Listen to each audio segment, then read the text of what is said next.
তোলাবাজির নতুন মামলায় ফের গ্রেপ্তার চুঁচুড়ার প্রাক্তন বিধায়ক অসিত মজুমদার। চুঁচুড়া থানার পুলিশ প্রাক্তন তৃণমূল বিধায়ককে আজ সকালে বাড়ি থেকে তুলে নিয়ে আসে। থানায় দীর্ঘ সময় জিজ্ঞাসাবাদ করার পর গ্রেপ্তার করা হয়। 21 জুলাই কালীঘাট তৃণমূলের সভায় যাওয়ার কথা ছিল হুগলি শ্রীরামপুর সাংগঠনিক জেলার সভাপতি অসিত মজুমদারের। সেই মতো তৈরি হচ্ছিলেন তিনি। তার বাড়িতে হাজির হয় চুঁচুড়া থানার পুলিশের একটি দল। প্রাক্তন তৃণমূল বিধায়ককে থানায় নিয়ে আসে। অসিতের অনুগামীদের অভিযোগ, পুলিশ অন্যায়ভাবে তাকে আটকে রেখেছে যাতে মমতার শহীদ সভায় যেতে না পারে। পুলিশ সূত্রে খবর, সিবিআই পরিচয় দিয়ে অসিতের বাড়ি গিয়ে হুমকি ভয় দেখানো, টাকা চাওয়ার অভিযোগে হাবড়া থেকে এক যুবককে গ্রেফতার করে এনেছে চুঁচুড়া থানার পুলিশ। তাকে চিহ্নিত করতে অসিতকে রাখা হয়েছে। পরে পুলিশ সূত্রে জানা গিয়েছে তোলাবাজির অভিযোগে তাকে গ্রেফতার করা হয়েছে। এর আগে অসিতকে গত 31 মে গ্রেফতার করা হয়েছিল। পুলিশের কাজে বাধা, তোলাবাজি, শ্লীলতাহানির অভিযোগে 19 দিন পর জামিনে জেল থেকে মুক্তি পান হুগলি জেলা তৃণমূল সভাপতি অসিত মজুমদার। আজ তাকে গ্রেফতারের পর স্বাস্থ্য পরীক্ষা করিয়ে থানায় নিয়ে আসার সময় গ্রেফতার প্রসঙ্গে বলেন, সব আমার ভাগ্যের দোষ। দাদা কেন অ্যারেস্ট করলো?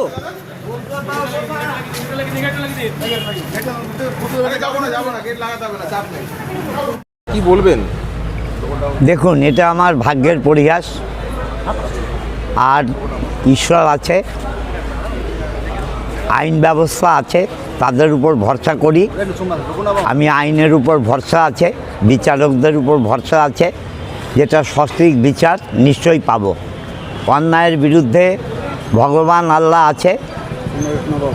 অন্যায় যেখানে হবে ভগবান তার পাশে দাঁড়াবে। দাদা, একটা মিথ্যা মামলা রয়েছে যেখানে একটা মহিলা অভিযোগ করেছে, যেটা জানা যাচ্ছে প্রশাসন সূত্রে, যে আপনি নাকি প্রাণনাশের হুমকি দিয়েছিলেন এবং তার বিরুদ্ধে দানপত্র নিয়েও একটা অভিযোগ করেছে যে আপনি তাকে জোর করেছিলেন, সেই বিষয়ে। দেখুন, 15 বছর আমি এই বিধানসভার বিধায়ক।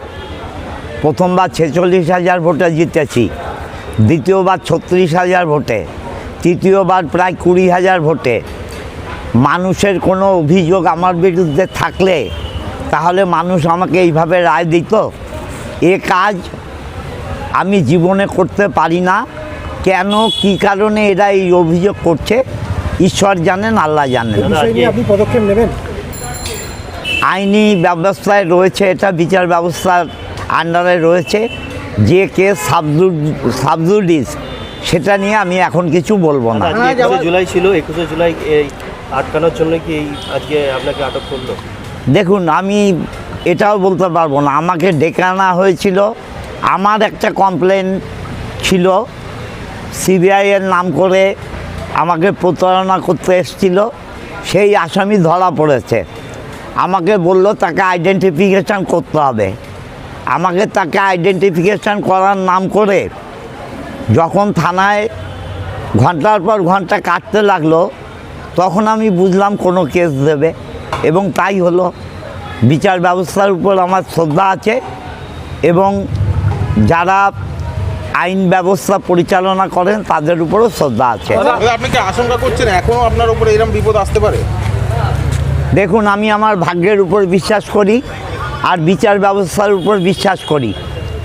বিচার ব্যবস্থা এবং ভাগ্য, এই দুটোর মাঝখানে আমার জীবন ঝুলছে।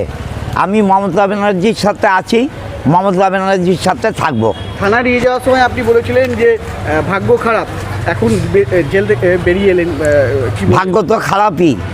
আজকে 21 তারিখ যেতে পারলাম না শহীদ স্মরণে, এটা ভাগ্য খারাপ না?